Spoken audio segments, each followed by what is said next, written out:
Iż-żona ta' Paċiville kif nafuha llum se tinbidel kompletament. Dan permezz ta' master plan imħabbar mill-Awtorità tal-Ippjanar li ħares b'mod holistiku lejn riġenerazzjoni totali tal-post.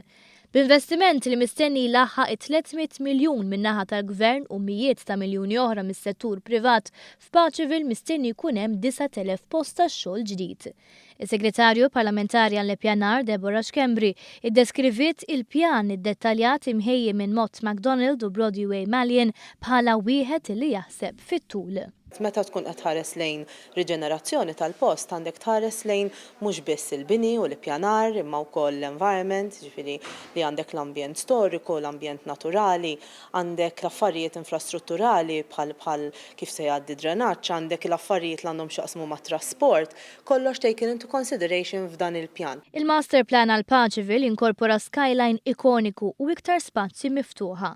Għaldaqstant kull intraprendituri li għandu permess pendenti għal żvilupp fiż-żona jew min jitħajjar jiżviluppa fil-futur irid jimxi ma' regoli li jidħlu fis-seħħ wara l-analiżi tal-konsultazzjoni pubblika li se ddum 6 ġimgħat. Aħna ridna naraw illi meta tara l-affarijiet fil-kumplessità tagħhom dan ikunu jagħmlu sens.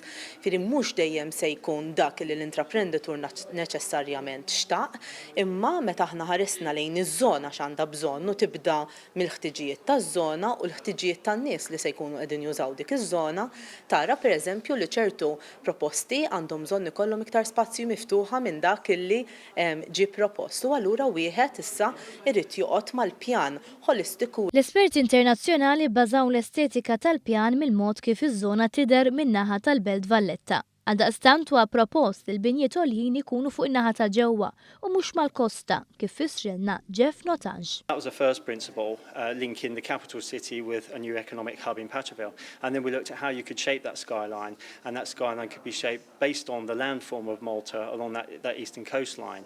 At the moment it's a series of valleys and ridgelines, and the ridgelines drop towards the coast. So we wanted that to be very much reflected in the skyline about how it drops, so you can understand the topography of Malta within that part of the island. And then on the back of that, we then wanted to ensure that everyone, or the key views out to sea, were maintained. Din hija l-ewwel darba li f'pajjiżna ikun propost pjan għal żona sħiħa u l-kelliema deskrivew il-pjan bħala il-mod kif għandu jibda jsir l-iżvilupp urban f'pajjiżna.